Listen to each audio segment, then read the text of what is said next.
गुजरात की जनता गुजरात में जो 25 साल से भाजपा का राज है उससे परेशान है। एक झूठा गुजरात मॉडल का नाम जो भाजपा गुजरात से बाहर लेके गई है, गुजरात के लोगों को पता है कि उसमें कोई सच्चाई नहीं है। उन्हें पता है कि आज गुजरात में सरकारी स्कूलों की क्या दशा है, उन्हें पता है कि आज गुजरात में सरकारी अस्पतालों की क्या दशा है। यहाँ के शिक्षा मंत्री खुद कहते हैं जी गुजरात में शिक्षा का कोई मॉडल नहीं है। गुजरात के शिक्षा मंत्रालय का डेटा खुद बताता है कि 4000 से ज्यादा ऐसे स्कूल हैं जिनके कमरे टूटे फूटे हैं।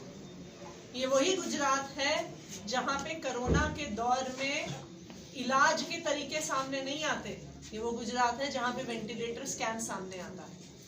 आज तक फेक कागज, फेक मार्कशीट, फेक सर्टिफिकेट तो हमने सुना था, पर गुजरात मॉडल ने फेक वेंटिलेटर भी सामने रख दिया। और वहीं से निकला जहां से विजय रूपाणी जी, जो हमारे चीफ मिनिस्टर हैं, राजकोट में फेक वेंटिलेटर स्कैम भी सामने आ गया, एक ऐसी कंपनी द्वारा जो उनके पुराने दोस्त रहे। ये है गुजरात मॉडल। यहाँ पे कोरोना में N95 मास्क का स्कैम होता है, जहाँ पे मास्कों को सरकारी दुकानों पर दुगनी कीमत पर बेचा जाता है। यह है गुजरात मॉडल। लेकिन 25 साल से गुजरात की जनता भाजपा को सिर्फ इसलिए वोट दे रही थी क्योंकि उनके सामने और कोई विकल्प नहीं था। क्यों नहीं था? क्योंकि गुजरात में भाजपा और कांग्रेस दो अलग अलग पार्टियां नहीं है। गुजरात में कांग्रेस और बीजेपी दो अलग अलग पार्टियां नहीं है, वो एक ही पार्टी है। गुजरात में कांग्रेस भाजपा का विकल्प इसलिए नहीं है क्योंकि कांग्रेस खुद भाजपा की जेब में बैठी हुई है। बीजेपी कांग्रेस को पैसा देती है, उनको डराती है, उनको धमकाती है, और कांग्रेस आराम से घर बैठ के भाजपा को चुनाव जीतने देती है। बीजेपी की क्या राजनीति है कि वो पुलिस का प्रयोग करके, सीबीआई का प्रयोग करके, इनकम टैक्स का प्रयोग करके कांग्रेस पार्टी को डरा के घर में बैठा देते हैं। और कांग्रेस पार्टी कहती है जी जीतने दो भाजपा को, हम ऐसे कैंडिडेट खड़े करेंगे जो इतने कमजोर हो कि भाजपा का कैंडिडेट भी जीत जाए। ये भी कोई कहना गलत नहीं होगा कि कांग्रेस की जो कैंडिडेट की लिस्ट है वो भाजपा के दफ्तर में बनती है। लेकिन अगर इस देश में एक नेता है जो भाजपा से डरता नहीं है, भाजपा के खिलाफ आवाज उठाता है, वो नेता अरविंद केजरीवाल है। और अगर एक पार्टी है जो बीजेपी के प्रलोभन में और डराने में नहीं आती, वो पार्टी आम आदमी पार्टी है। दिल्ली में आम आदमी पार्टी के विधायकों के खिलाफ, आम आदमी पार्टी की सरकार के खिलाफ हर संभव एजेंसी को लगा दिया। सीबीआई को लगा दिया, सीबीआई ने मुख्यमंत्री के घर पे रेड कर दी, डिप्टी सीएम के घर पे रेड कर दी, हमारे स्वास्थ्य मंत्री सत्येंद्र जैन के घर पे रेड कर दी। उन्हें एक भ्रष्टाचार का पैसा नहीं मिला। दिल्ली पुलिस ने अनेकों केस कर दिए हमारे एमएलए के ऊपर। यहाँ पर गुलाब सिंह जी बैठे हैं, हमारे गुजरात के प्रभारी हैं।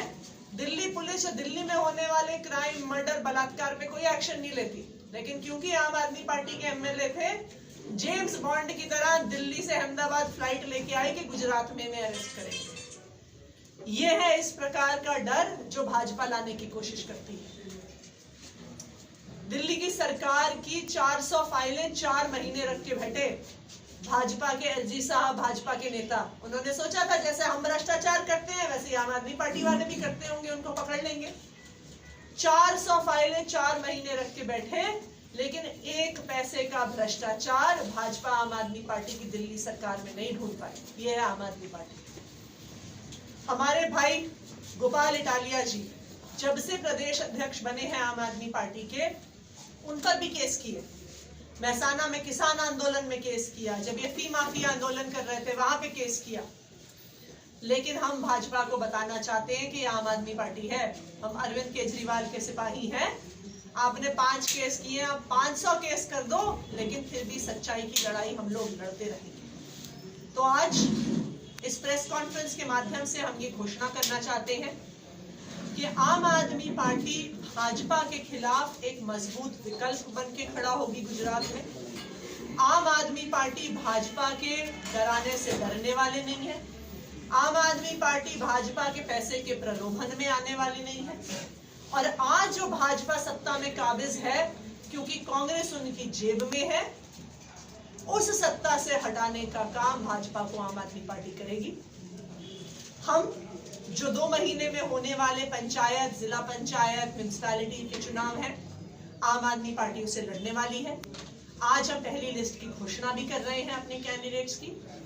लेकिन हम सिर्फ लोकल बॉडी इलेक्शन ही नहीं, आने वाले समय में गुजरात में जो हर चुनाव होगा, विधानसभा का भी चुनाव होगा, आम आदमी पार्टी उसे मजबूती से लड़ेगी, क्योंकि गुजरात की जनता विकल्प चाहती है। गुजरात के बहुत सारे ऐसे भाई बहन हैं जो दिल्ली में रहते हैं, यहाँ से उनके रिश्तेदार आते हैं दिल्ली में मिलने, और वो हमें कहते हैं कि आम आदमी पार्टी गुजरात में क्यों नहीं आती है।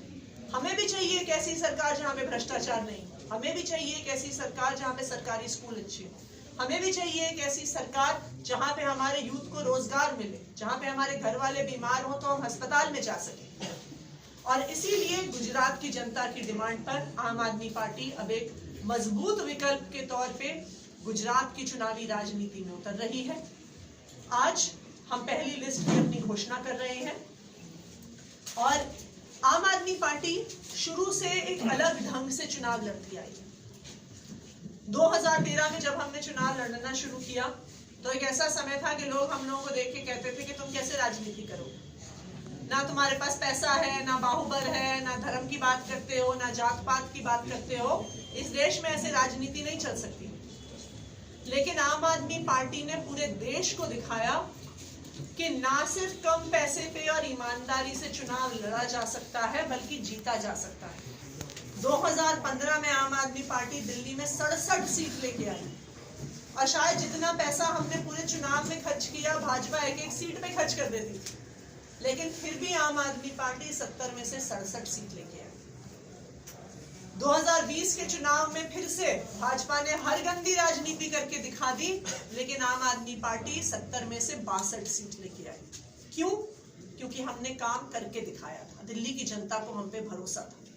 उसी तरह से गुजरात की जनता के सामने भी हम एक विकल्प के रूप में पेश हो रहे हैं, एक साफ सुथरी राजनीति का विकल्प। यही कारण है कि हम अपनी कैंडिडेट लिस्ट चुनाव से 1.5 महीना पहले रिलीज करते हैं। हम भाजपा और कांग्रेस की तरह नहीं है कि जिस दिन आखिरी दिन नॉमिनेशन फाइल होना होता है उस दिन लिस्ट जारी होती है, क्योंकि उससे पहले सारा पैसे का लेन देन चल रहा होता है कि टिकट कितने पैसे में बेचोगे। हमने 1.5 महीने पहले कैंडिडेट लिस्ट हम जारी कर रहे हैं। इसलिए जारी कर रहे हैं क्योंकि आम आदमी पार्टी अपने कार्यकर्ताओं के दम पे चुनाव लड़ती है, घर घर जाके डोर टू डोर कैंपेन करके चुनाव लड़ती है, और उसमें हमें समय लगता है। हम साथ में एक ईमेल एड्रेस भी जारी कर रहे हैं कि अगर किसी भी वैसे तो हमने अपनी तरह से बहुत शिनाख्त करके कैंडिडेट ढूंढे हैं, लेकिन अगर कोई भी शिकायत हो, कोई भी क्रिमिनल कंप्लेंट हो, कोई भी करप्शन का चार्ज हो, क्योंकि हम साफ सुथरी राजनीति करने में विश्वास रखते हैं, हम साथ में एक ईमेल एड्रेस भी जारी कर रहे हैं कि अगर उस लोकल एरिया के लोगों को कोई भी शिकायत हो कैंडिडेट से तो वो हमारे सामने रखें।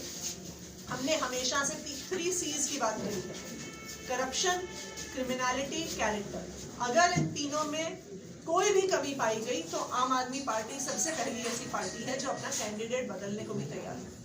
हम सीट खाली छोड़ देंगे, लेकिन हम किसी भ्रष्ट व्यक्ति को चुनाव नहीं लड़वाएंगे। तो अब हम फॉर्मल रूप से